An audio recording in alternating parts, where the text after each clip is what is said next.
60 கட்சிகள் இயக்கங்கள் பங்கேற்ற இன்றைய அனைத்து கட்சி கூட்டம் என்பது சடங்கு பூர்வமாக இல்லாமல் உணர்வுபூர்வமாக இருந்தது.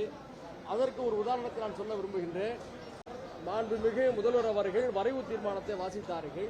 அந்த சமயத்தில் அண்ணா திராவிட முன்னேற்ற கழகத்தின் சார்பில் பிரதான எதிர்க்கட்சியின் அடிப்படையில் முன்னாள் அமைச்சர் மாண்புமிகு திரு ஜெயக்குமார் அண்ணன் அவர்கள் சில திருத்தங்களை முன்வைத்தார். அந்த திருத்தங்களை ஒரு வார்த்தை விடாமல் அப்படியே முதலமைச்சர் அவர்கள் அந்த வரைவு தீர்மானத்திலே ஏற்றுக்கொண்டு அதன் பிறகு அந்த தீர்மானத்தில் திருத்தப்பட்டதை வாசித்தார். அனைவரும் ஒருமித்த வடிவத்திலே ஏற்கக்கூடிய தீர்மானமாக அது அமைந்தது.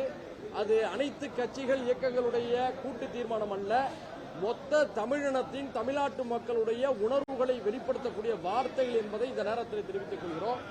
மனிதநேய ஜனநாயக கட்சியின் சார்பிலே நாங்கள் 2 விஷயத்தை முக்கியமாக முன்வைத்தோம். ஒன்று, அனைத்து மாநிலங்களிலும் 20 அல்லது 25% என்ற அடிப்படையில் ஒரே சீராக தொகுதிகளுடைய எண்ணிக்கையை உயர்த்த வேண்டும், அல்லது 3 சட்டமன்ற தொகுதிகளுக்கு ஒரு நாடாளுமன்ற தொகுதி என்று வரையறுக்க வேண்டும் என்ற 2 ஆலோசனைகளை கொடுத்தோம்.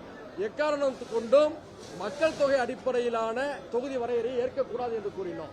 மேலும் நம்முடைய இந்த உணர்வுகளை வெளிப்படுத்தும் விதமாக டெல்லிக்கு ஒரு அரசியல் அழுத்தத்தை ஏற்படுத்தும் வகையில் அனைத்து கட்சிகளும் சேர்ந்து தமிழ்நாட்டில் ஒரு முழு நேர வேலை நிறுத்தத்தை செய்ய வேண்டும் என்ற கோரிக்கையும் கொடுத்திருக்கின்றோம்.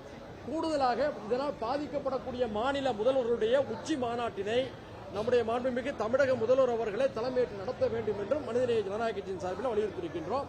இன்றைய கூட்டம் பயனுள்ள வகையில் இருந்தது. மொத்த தமிழர்களும் ஒரே மனநிலையில் இருக்கிறார்கள் என்பதை நாட்டுக்கு உணர்த்த ஒரு வாய்ப்பாக அமைந்தது. இதற்காக மாண்புமிகு முதலமைச்சர் அவர்களுக்கு நன்றி தெரிவித்துக் கொள்கிறேன்.